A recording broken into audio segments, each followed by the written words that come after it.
UP की राजनीति में ओवैसी चर्चा में बने हुए हैं। उनकी चर्चा में रहने की वजह एक खुला ऑफर है जो उन्होंने विपक्षी दलों को दिया है। दरअसल एआईएमआईएम प्रमुख असदुद्दीन ओवैसी ने उत्तर प्रदेश के आगामी 2027 के विधानसभा चुनाव से पहले समाजवादी पार्टी और विपक्षी दलों को बीजेपी को सत्ता में आने से रोकने के लिए गठबंधन का खुला प्रस्ताव दिया है। हालांकि विपक्षी नेता इस ऑफर पर कुछ खास दिलचस्पी नहीं दिखा रहे हैं, लेकिन बीजेपी ओवैसी और विपक्ष पर हमलावर हो गई है। बीजेपी इसे तुष्टीकरण की राजनीति करार दे रही है। अभी तो श्री अखिलेश यादव मुंगेरी लाल के हसीन सपने देख रहे थे, अगर ओवैसी भी देख रहे हैं तो देखने के लिए कोई नहीं रोक सकता है। लेकिन जब 27 का रिजल्ट आएगा तो चाहे ये विरोधी एक साथ लड़े मिलकर के और चाहे अलग अलग लड़े, भाजपा का कमल बहुत बड़े अंतर से खिलने जा रहा है। 2017 से बड़ी विजय मिलने जा रही है। ओवैसी जी का यूपी में क्या, यूपी जिसकी है, यूपी की समस्या यूपी के लोग दूर करेंगे मिलकर, चाहे पक्ष हो चाहे विपक्ष हो, मिलकर करेंगे। हमको लगता है कि हर प्रदेश की अपनी अपनी समस्या और हर प्रदेश में अपनी लीडरशिप है।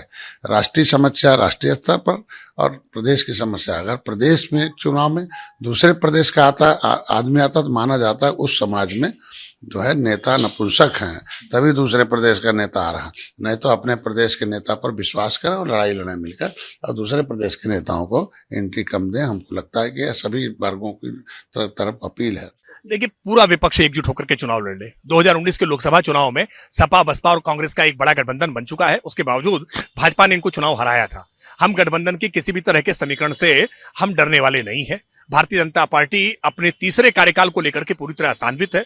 हमने जिस तरह से 10 वर्षों में काम किया है, प्रधानमंत्री मोदी जी के नेतृत्व में जिस तरह से उत्तर प्रदेश का चतुर्दिक विकास हुआ है, सामूहिक विकास हुआ है, सर्वांगीण विकास हुआ है, हम पूरी तरह से आश्वस्त है कि 2027 में 2017 का परिणाम दोहराने जा रहा है। जबकि विपक्षी नेता कह रहे हैं कि ओवैसी को पहले नीतियों पर एक होना होगा।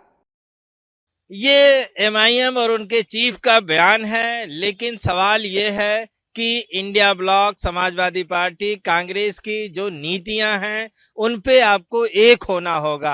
आप उन नीतियों से हट के गठबंधन की बात करते हैं तो ये गलत बात होगी। हम लोग सेकुलरिज्म और संविधानवाद, सामाजिक न्याय की लड़ाई लड़ रहे हैं। इस लड़ाई को आप सेकुलर होके लड़ सकते हैं, मुस्लिम प्रस्त होके या हिंदू प्रस्त होके इस लड़ाई को नहीं लड़ सकते हैं। तो समाजवाद का अगर साथ देते हैं तो स्वागत होगा, लेकिन अगर वो चाहते हैं कि धार्मिक राजनीति का पुट इंडिया ब्लॉक भी करे तो ये संभव नहीं है।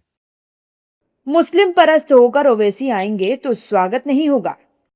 अब ओवैसी की फ्रेंड रिक्वेस्ट को सपा और कांग्रेस स्वीकार करती है या नहीं, ये देखने वाली बात है, क्योंकि अगले साल यूपी में विधानसभा चुनाव होने हैं। राजनीतिक दल तैयारियों में भी जुट गए हैं, लेकिन मौजूदा वक्त में ओवैसी की ये मांग चर्चा में है, क्योंकि बिहार विधानसभा चुनाव में भी ओवैसी ने महागठबंधन को दोस्ती का ऑफर भेजा था, लेकिन तब भी विपक्षी गठबंधन ने उनका साथ नहीं दिया था।